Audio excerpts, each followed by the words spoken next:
सदन के अंदर नालायक शब्द का प्रयोग किया जाता है। और जब हम लोग कहते हैं कि इसकी जांच करें और नहीं सुनते हैं, संविधान की धज्जियां उड़ाई जाती है। जिस अपने मिथिलेश ठाकुर जो मंत्री हैं वो चिल्ला रहे हैं कि इनको बर्खास्त करो। बर्खास्त क्या, हमको फांसी में चढ़ा दो। रह गया झारखंड के लोगों के सवालों का जवाब निरुत्तर रह गया।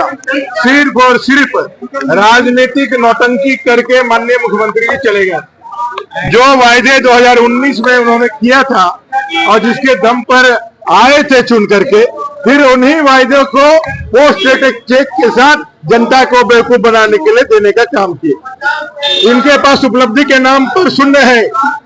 ये पूरी तरह से लोकतंत्र की हत्या करने वाले लोग हैं। 5 लाख बेरोजगारों को रोजगार देने के वायदे पर इन्होंने क्या कहा? कुछ नहीं कहा। 5,000 7,000 बेरोजगारी भत्ता देने वाले उनके वायदे पर क्या कहा? कुछ नहीं कहा। सीजीएल जैसे जेपीएससी की परीक्षाओं के सीबीआई जांच हो, उसमें क्या कहा? कुछ नहीं कहा। इन्होंने नियोजन नीति, स्थानीय नीति पे कुछ नहीं कहा। खतियान आधारित नियोजन नीति पे कुछ नहीं कहा। इन्होंने अनुबंध कर्मी, चाहे वो मनरेगा कर्मी हो, चाहे सहायक पुलिस कर्मी हो, चाहे फिर हमारा पोषण सखी हो, सहिया कर्मी हो, पारा शिक्षक हो, ऐसे कंप्यूटर ऑपरेटर से लेकर के संविदा और अनुबंध कर्मियों के बारे में इन्होंने कुछ नहीं कहा। हम लोगों ने पूरे झारखंड प्रदेश के इन विषयों को लेकर के उनके सामने रखा था, लेकिन मुख्यमंत्री हम लोगों ने कहा था कि वो भागेंगे, वो भाग गए और नेता प्रतिपक्ष को बोलने का ही मौका नहीं दिया।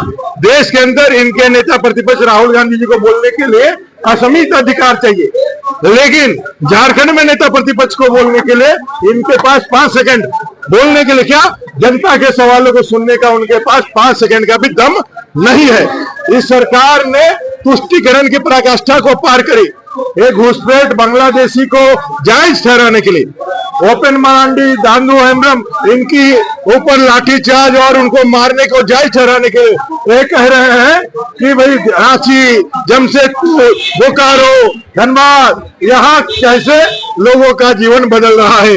बांग्लादेशी और झारखंडी भारतीय लोगों के अंतर इनको समझ में तुष्टीकरण के कारण नहीं आ रहा है। ये सरकार पूरी तरह से बौखलाहट में है, फेलियर है। सदन के अंदर नालायक शब्द का प्रयोग किया जाता है। और जब हम लोग कहते हैं कि इसकी जांच करें और नहीं सुनते हैं, संविधान की धज्जियां उड़ाई जाती है।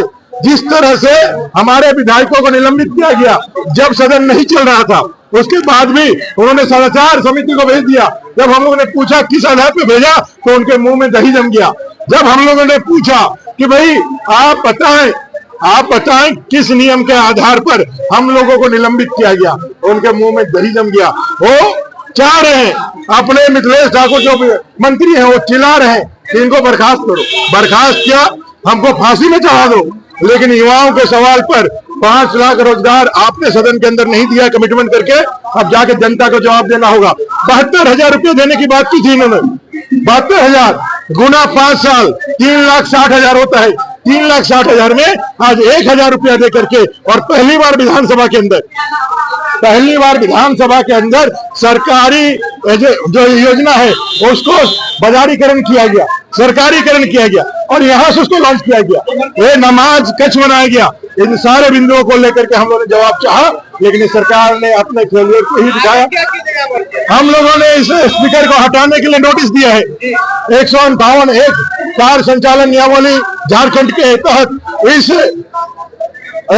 स्पीकर, जिसने 5 साल में संविधान और लोकतांत्रिक मर्यादाओं को तार तार किया, इन्होंने एक एजेंट के रूप में, राजनीतिक दल के एजेंट के रूप में उनका झंडा लेकर के इस संविधान के अंदर सभापति के पद को कलंकित किया, झंडा लेकर के प्रचार किया, झंडा लेकर के एक स्पोक पर्सन के रूप में जो कोर्ट ने बांग्लादेशी घुसपैठों के ऊपर जो टिप्पणी की उसको खारिज करने का काम किया।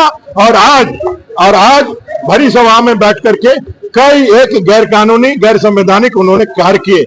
इन्हें इतने मतवाले हो गए हैं कि अपनी आवाज को छुपाने के लिए उनके पत्रकारों को भी अंदर नहीं जाने दिया, उनसे भी भेदभाव किया, उनको भी आवाज को दबाने का काम किया। ये सरकार जाने वाली है, लिख के रख लीजिए। ये सरकार चले गई, एनडीए वापस आएगी, मजबूती के साथ आएगी और नया सूरज खिलेगा, कमल खिलेगा। है।